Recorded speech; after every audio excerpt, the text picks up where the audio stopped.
Welcome to the Dreams by Any Means Motivation Station. I'm your host, Ed Dobson. Today we got a very special guest here on the show. Very familiar face, very familiar name. If you're in the music world, if you're in the party world, and more importantly, if you're live in my hometown, DC, if you've been to park, if you've been to brunch, if you've been to OZOs, if you've been to any type of event going on in the district, man, everybody know when you hear that drop, it's quick. So happy for you to be here on the show, bro. Thanks, man. I'm honored and humbled. Anytime I'm asked to do an interview, I don't care who it is. It's humbling because you could be interviewing anybody, and why you chose me, I don't even know. So, no, oh man, yeah. So just want to start with it, man. The party Kingpin, like where that name come from? I was given that name. I can't remember who gave it to me. I never like accolade myself. I never call myself the king. People tell me this. I've been in the business now for over 3 decades. Yeah. I've done every club across America, not just DC and abroad and international and global spin awards. And I remember saying a while ago, I perfected the art of performing. There's a lot of amazing DJs, a lot of dope DJs, hosts, personalities, radio personalities, but there's not that many people that does everything. So right. I'm a DJ. I'm a DJ. I'm a host. I'm a radio personality. I'm a reality TV star now. I'm a business owner. When you see me perform, it's different. I always say, like, there's guys that's going to kill the club, but when Quick gets on, it's just different. Yeah. I play with some of the biggest names in the world, and they all like what I do is just, I can't explain. You have to see me live. Like, hear me on the radio is one thing, but when you see me live at a concert, yeah, me on stage, no artist, no host, it's Quicksilva, the Quicksilva show with 20,000 people. Then you'll be like, oh, now I get it. Shout out to a Beanie. She's actually a videographer that's filming my documentary. Okay. And when she first started filming me, she asked kind of a similar question. And she's like, Quick, what makes you so different? I was like, I can't tell you, just watch. And she flew into town. She actually lives in LA. She flew into town and she followed me for the weekend into all of my clubs. And at the last day, she texted me in the middle of my set, said, I get it. Yeah. Like, I watched you all weekend. And I've watched DJs play before you and after you. And she's like, I can't explain but like, it's just different. Like, when you come on, people get more excited. And I don't know, you just have to see it for yourself. Yeah, no, facts. I definitely witnessed it in Park one. It was like 2017, man, and we was in Park and we partied, and it was chill for a minute. And we're like, it's cool. And then we heard you get on talking, and we were shocked because, like, you started off with Glizzy. We like, he playing what we want to hit. Like, he ain't starting off with just the radio hits. And from there, the whole night went up, man. Yeah, yeah, for sure. And with that, I would say, I noticed that just the way you were able to really just be successful in DC. And I wanted to ask the question I always wanted to ask, how did you really navigate through the music scene in DC where, we really didn't have a music scene besides you think of the Wale, Glizzy, maybe a handful who really went that big. But how did you, I noticed you really, put yourself in the community with the local artists. How did you go about navigating that? So you got to think, when I first came to DC was 20 plus years ago, there was no hip hop scene. Right. At all. Outside of Nonchalant, there are a lot of people forget that's from DC. But 5 o'clock in the morning, where are you going to be? Outside on the corner. I don't know if you old enough to remember that song. No. I remember the song, but I ain't know DC. Outside of her, it had never been a successful mainstream, like, big artist rap wise from DC. You had DJ Cool, but he's more of a DJ like me who chants. Yeah. When I first came here, it was Go-Go City.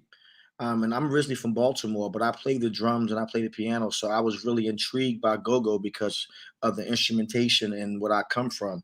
And I remember, like, when I first came here saying, like, this is crazy because, like, there's really no hip hop scene. And then all of a sudden you started hearing about the Wale's. But even when Wale first came out, if you follow his history, he was rapping over go-go. Right. Big Doug was a go-go record. Yeah. Pretty Girls is Wincy Backyard Band singing. I mean, Get the Ice Cream, man. He literally took all the big go-go songs at the time and rapped over them. Right. That's how he got popular. And from him, of course, you had the Fat Trails, the Shy Glizzies, and now the list goes on and on, from Light Show to, I can go up. So I'm honored to, like, been a part of the growth of it. I've always been grassroots. What's kept me relevant over these past 3 decades is not just my talent, it's my ability to tap into the industry. Yeah. I mean, I was very instrumental in Shy Glizzy's deal. A lot of people don't remember. Like, I remember when I first really got behind him. I remember getting a call from Leo Cohen like it was yesterday. Oh wow. He was 300 in Def Jam at the time, and Kevin Lyles, his partner, who's from Baltimore. That's my OG. But I remember sitting at my dinner table, my wife, and a block number kept calling, and I kept knowing it. Like, who the Yeah. hell? And then he texted me like, "This is Leo Cohen. Answer the phone." So I'm like, okay, somebody playing. Yeah. That's like Jay-Z texting you, like, this is Jay-Z. You're like, okay, who's this? But he kept calling. So then I answered the phone, irritated, like, hello. And if you know Leo's voice, hey, Quicksilva, this is Leo. Tell me about Shy Glizzy. And I'm like, oh shit, this is actually Leo Cohen. Now I'm like a little kid. But I remember just telling him about Glizzy, and then I remember going to New York, meeting with him at his house. Me, Oh, him, wow. Glizzy, and Kevin, and my partner Sean Caesar went to New York, and he signed his deal that day. Yeah, yeah. It just like I say, I never take credit for anybody. People put their own work in. But I've been honored to be, a driving force behind the local music scene, not just in DC, but in Baltimore as well, and can help bridge that gap. Correct me if I'm wrong. Before I really became like big in DC, it wasn't a DJ from Baltimore that had like a name that's this big in DC. Right. What I did was I took my stardom, for lack of a better words, and kind of bridged the gap. Yeah. Like, now Baltimore artists are getting booked in DC, where that was unheard of. Now Yeah. artists are doing records with Baltimore artists, which was unheard of. Yeah. I take all the credit, but I'm gonna take a lot of it. Yeah, because I mean, I'm born and raised in DC. It's growing up, DC and Baltimore is kind of thing, They but hated like each other. y'all thing we do out there. DC called us Bammers, and we Right. called y'all clowns. Yeah, and it's crazy, Look, man. look, Tell look them at what these clowns wearing all that hobo, and y'all yeah. like, look at these Bammers wearing them white tees. Some are doing too. Yeah. And here comes Quicksilva, a guy that says doing too, who becomes not just the biggest DJ in DC, but one of the biggest DJs in the country. Yeah, for sure. Because that's how when I went away to school, that was my thought. But Baltimore ended up being some of the coolest people ever, bro. You know what I mean? But growing up, we was talking like, nah, Baltimore people, Bama's, that's a whole other world. But that was my next question I wanted to ask. You mentioned about Leo and being able to work with those different people like Kevin Lyles. Through your career, man, I know you work with so many people. I did some research. I know you went on tour with Hov before. Like, what would you say, who was somebody that inspired you the most? I know it's probably a handful of people. Who was people that inspired, someone that inspired you the most throughout all of these decades of your career? Inspired me the most? That's a good question. Inspired me the most? I don't know. It's a good question. I've been before. I've worked with everybody. Yeah. A lot of people don't know. Like, I was a DJ on BET 106 in Park for 5 seasons. I DJ, like you said, like you mentioned, I was the DJ, one of the official DJs on the Rock the Mic tour. We started Jay-Z, 50 Cent, Busta Rhymes, Missy, Lil Mo, and Fabulous. I was Lil Mo's DJ and to now for decades. I mean, I've been Mario's DJ. I'm still Ray Lewis' official DJ. I've opened up for Janet Jackson. I've done it all. I think one of the moments that I regret that I don't have footage of, because now I have a videographer that follows me now, but for years it wasn't social media. Two of the biggest moments that I don't have any documentation. So if anybody's watching this, if you have it, I will actually pay you for the video and footage. Opening up for Janet Jackson at the arena was humongous. But I remember Stevie Wonder came to Park. Okay. I told the story before, but Stevie Wonder came to Park, and his security comes to the booth like, "Hey, Steve wants to meet you." I'm like, "Absolutely." So I cleared the whole booth. I mean, this is a big deal. Steve Wonder. Everybody got to leave. Everybody, including you, right? So Steve Wonder comes over, and he says, "Hey, DJ, you got any drum patterns?" And remind you, I don't know what drum patterns are, but what I'm not going to do is tell Stevie Wonder no. I'm like, "Absolutely, I have plenty of drum patterns." Right. Okay, all right. So I whispered to his I think a manager. I said, "What's drum patterns?" He said, "A beat with no words." I said, "Oh, an instrumental." Plenty of those. So I played Beanie Sigel and Freeway Rock the Mic instrumental. I was freestyling all his records over it. You can do it all over. And I'm playing Rock the Mic. Then they go, la, la, la, la, la. Oh, man. I'm like, I have no footage. Like, if anybody's watching, you got $1 million on the line right now, I'll pay you for it. Yeah, I'm gonna charge it back to Jay Howard from Unruly. nah, that's a dope story. You know, just doing, man, learning a lot about you. Like I said, man, being from DC, hearing on the radio, seeing things you did, but doing research, man, you've done so much. And like, you know, I know you always say hard work, dedication to real life. And in the midst of that, I'm sure that comes with the ability to be able to effectively network. So for those that's watching, there may be some DJs and they think, how can I take this to the next level? Or how can I get a spot where I'm at this, one of the hottest spots in DC for the next 10, 15 years? Like, talk about your networking capabilities. Your network is your net worth. Your network is your net worth. Um, there's no such thing as self-made. I think that's the biggest. Can I curse on here? Yeah. That's the biggest piece of shit ever. Like when people, I'm my own boss. Like I'm a business owner, and I still have people that work with me and for me every single day. So if you think you're gonna be this self-made boss, good luck. That's what they tell you on Instagram. None of that shit's real, by the way. Yeah. Don't believe not the people that wake up and tweet rise and grind. You know they're not really rising and grinding. They're home playing a video game, tweeting like I wake up and grind and I'm counting money. Like I'm not on Twitter. Like, oh my God, look everybody rise and grind. So Yeah. I hope I offended somebody, and hopefully that inspires you to stop doing that kind of shit. But I think for me is that like networking has helped keep me where I am. Hard work, dedication, and consistency has got me to the position that I'm in. But being able to network with others and help others has kept me relevant over these years. A lot of people got hot. Most of the people that started DJing when I started, they don't even DJ anymore. Yeah. Yeah, I started in the 90s. I'm almost 30 plus years in, you know, and I'm still young. Yeah. I was a kid when I got into business. But I've always networked with people. Like, you know, most of my bookings now in my career comes from recommendation.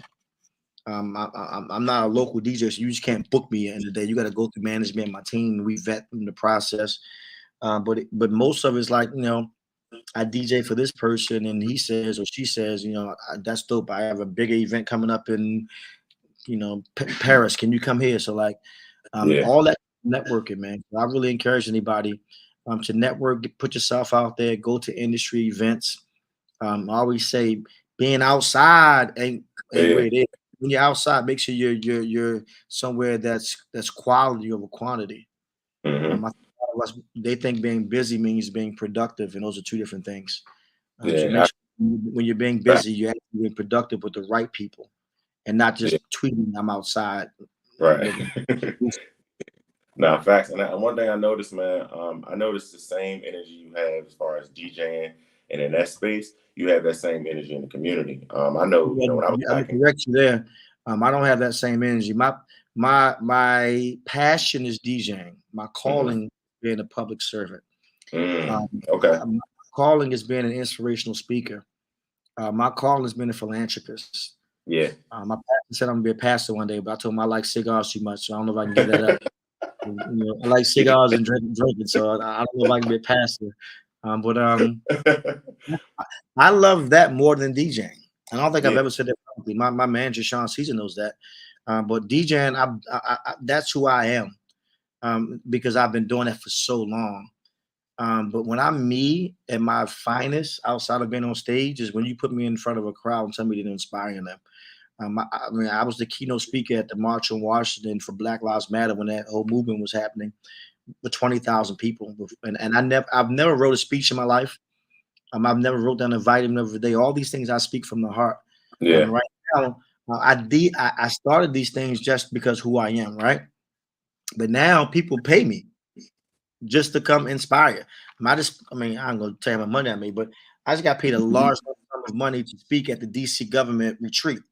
Okay. And I'm thinking, like, why do y'all book me? Like, I'm just a ex-hood dude from Oh East yeah, Baltimore. I think I saw that the one's graduation. Right. So I'm like, I'm a dude from East Baltimore, no college degree. Like I done been through some shit in my life. Like, but I always believe my life is a walking testimony that you can still make it. So I love the fact that I think when it's all said and done, I won't be remembered for DJing. I'm grateful that I'm remembered as an inspiration to somebody not to give up. Yeah, for sure. And that's a you know, segue to, I know, some of the community work. I wanted to ask you about the DJ school that you have in Southeast DC as well as Baltimore. Talk about how that came about. Just for my love of DJing, I feel like the art of DJing was being lost. Due to so many things from Serato to people just anybody can become a DJ now. So right now you can be a DJ. Buy a laptop, download some music, and put Serato on there. And now you can say, "Hey, I'm a DJ. Book me." Mm-hmm. You have no skill set, by the way, but Yeah. you know the music to play. You can play the horn, and you can play swag surf, and now somebody might book you, right? Yeah. And I realized that I'm a DJ. Like I come from the battle era. Rest in peace, Rock Raider, DJ Scratch. I mean, Kid Capri. I mean, I come from the era of DJs. To call yourself a DJ, you had to really be a DJ. It's like when Yeah. you call yourself a rapper, you had to actually have metaphors and have bars. Yeah. Not about that. So I just noticed over the years, a lot of these young DJs, they just didn't know the fundamentals. Like they didn't know what BPM stand for, which are beats per Yeah. minute. They didn't know that you had to start on a one, and every song starts on one and ends on eight. So every song goes 1, 2, 3, 4, 5, 6, 7, 8, 1. So Yeah. bringing the song in on a four, I mean, it was disgusting. And I'm like, yeah, I want to start a school just to save the culture of DJing. Literally, Mm-hmm. that become a humongous business. Where I'm now opening up my third school soon. I have one in Baltimore, one in DC, and I'm opening up one in Virginia the next month or two. Okay. My goal is my radio show is syndicated in 10 cities. I'll soon be in 20. But I want to have a school in every city that I'm in. So Mm-hmm. I can really just teach DJs and not just new DJs. No offense. I play with some seasoned DJs and they still suck. Mm-hmm. They're popular. They're popular. Yeah. But like they don't know what like the elements of DJing. So like that's Yeah. why it's called Quick and Easy DJs. If anybody's looking to join, the website is quickandeasydjs.com, and easy is spelled EAZY. Mm-hmm. Okay. Appreciate that, man. And You good? so you got a bunch of things going on, but of course, the most recent, which is in the news, is the Love and Marriage. The show is doing successful. Love and Marriage DC. Y'all have season 2 coming up now, right? I can publicly say yes. I can say yes. If you asked me this last week, I'd be like, I don't know what you're talking about. All Now right. it's officially out there. Yes. So shout out to my wife Ashley. It's so funny. I was Yeah. just talking to Jay Howe, and I said that Quicksilva is the household name, but my wife Ashley Silva is the star of the show. Yeah. It's not even close. I mean, the running joke is that I'm Ashley's husband on the show, which I Yeah. love. As long as the millions come home, I don't care where they come from. Yeah. Yes, we signed up for season 2, and this is a big deal because a lot of spinoffs don't get a second season, Yeah. and your show is successful when they give you more episodes.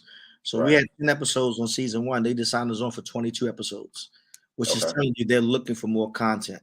So Yeah. this is a very, very big deal, and I'm honored. Shout out to OWN Network, shout out to Oprah, shout out to Carlos King and Kingdom Reign Entertainment for believing in myself and my wife Ashley to really lead this show. And without giving you details, if you pay attention to words, when I said that Quick and Ashley are going to lead this show, in about 6 months, you'll look back at this interview and be like, oh, that's what he was talking about. Okay. So Okay. I just make sure you screenshot that part right there and just Yeah. and hold on to it in your back pocket. For So sure. when things transpire, you can repost it and be like, you know what, you heard it first right here. No question. Yeah, man. But how has that been? Letting the world into your marriage, into your home. Like, how's that been in It's transition? not easy, but one thing that I said, if you watch the show, is that reality TV is like social media. It Yeah. doesn't break up strong relationships. It exposes weak ones. So Mm-hmm. if relationship is weak, don't go on TV. You know Yeah. what I mean? If you got side babies and side chicks, like don't go on TV. Like it's Yeah. come out. Yeah. Um, if you know that you're strong, use it as a platform. All we use this show is for marketing promotion on businesses that we already own. And then they're paying us to be ourselves. One of my famous vitamins is if you be you long enough, eventually people will pay you just to be you. We're getting paid a big ass check just to wake up every day and be us. Like when people used to Yeah. talk about the Kardashians, who are now billionaires, by the way, people Right. were mad at them because they would say, but they don't do anything. I work every day and I have 10 degrees and I do this and I grind and I only make 80,000 a year. And you pay these people who do nothing 80 million a year. Mm-hmm. So are you mad at them or yourself? Right. Yeah. For Us. real. we're literally getting paid just to be us. Like I'm not Yeah. waking up, there's no script. There's situational things where they kind of give us a heads up, but I mean, this is a humongous opportunity. But however, like you say, you have to have thick skin because Mhm. social media is brutal. Black Yeah. Twitter don't give a shit about nobody. Yeah. You That black Twitter they kill love you. you, I cancel you today, then they love you back tomorrow. So it's not real. Hmm. Also in the cancel culture for people who are confused, it's not real. It's people on Twitter mad for a day. And then they Yeah. move on to the next person the next day. Every day they mad at somebody. Some days is my Right. day. The next day it's gonna be your day. So just don't log on Twitter. I remember Dave Chappelle is the best thing ever. When Dave Chappelle got in all that smoke because of what he said about certain people. Yeah. I mean, he was canceled. He's done, and Netflix dropped him. And he was on his comedy special. He said, "Man, I heard I was canceled on Twitter. I don't give a shit. I'm not on Twitter." Like that's real. Like, Yeah. what do you mean you cancel me? You can't cancel me. You don't sign any checks. You're a person who follow. You follow Right. me. Right. Right. You took the time out of your day to press the follow button, and because Mhm. you're mad, guess what? You know, if you press it again, it unfollows. Yeah. Or it's another block feature. You can just block me. You can't Right. stop my blessings. There's nothing you can do about my blessings. My life is tailor made for me. So once people realize that, I say all this to bring it back to what you were saying is that you have to have thick skin and be able to ignore the BS. Yeah. Because if you fall victim of the BS on social media, you'll lose every time because the internet's undefeated. So Yeah. there's been times on the show where things were said between me and my wife and people on Twitter, they interpret them their way. And that's the Yeah. other thing. You have to remember this. We film every day, 8 to 10 hours a day for 6 months, right? Damn. So out of those 8 to 10 hours for 6 months, they condense all that film into 1 hour. So imagine how much stuff we filmed that didn't make it. So Yeah. for the people who have an opinion, I'm like, you're seeing like a 1% of the other 99%. And it's a TV show. It has to Mhm. be entertaining. It Yeah. has to be drama. Right. So Right. I have all these opinions. I be me and my wife Ashley, we'd be home laughing, like, look at them, they're so mad. We're so happy. Like they're having a bad day and we're home with our feet up headed to vacation. And like Yeah. in their mind, they think that they know, like, you don't know shit. You know what we want you to know. Like, so Right. like Right. it's hilarious how people can watch a TV show for 1 hour a day. Hmm. And now they know Quicksilver. I know everything about him.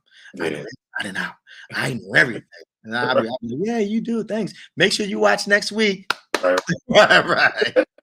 Get the views up. Yeah, man. And speaking of knowing about you, I think something I saw most recent, which is really big, was the Ben's Chili Bowl That's me. honor, man. Let's just get into that. That's like a big deal. I mean, being a native, knowing about Ben's Chili Bowl, always hearing how it was really just the Bill Cosby thing where he got the honorary. I want to ask you, you got free chili in there now, man? You eat for free? I actually got a free glizzy, man. Last time I was there, they didn't charge me, man. It's crazy. So if you watch this show on season one, I mean episode one, I made a joke to my wife.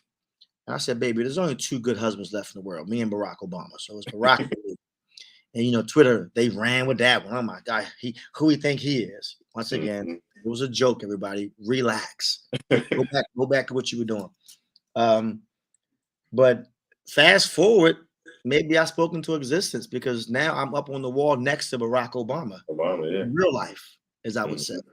Mhm. So it's crazy to see that because Barack Obama's here. Yeah. In my eyes, that's Barack. But in Ben's Chili Bowl eyes, they have us on the same level, on the same wall, for the Mhm. same accolade and just for who we are. So it's humbling, man. It's surreal. Yeah. I can't even put this into words, and I'll give you another exclusive because I like you, brother, and because I was late. Not only am I on the wall at Ben's Chili Bowl for 20 years of community service in Washington D.C. You ready for this? Mhm. I don't know if you got a drum roll or something. So when you Right.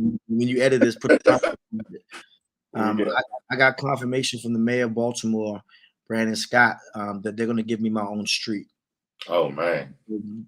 Get ready for Quicksilva Way. Congratulations. And Where's that? Over east or over west? I'm from East. Come on, Oh, you from East? Okay. You from it's my down old there? street. I'm from Shady Side, Oh, all Shady right, Side all Road. right. So they renaming my street that I grew up on, Quicksilva Way, That's what's which up. to me is bigger than anything. Like Yeah. I said this in my speech when I was talking at Ben's Chili Bowl. I said most people get their flowers when they die. Mm-hmm. And this is I don't know why people are that way. No one celebrates you while you're living, or they wait for you sick or you go to jail or something like that. Then they tell you how amazing you were.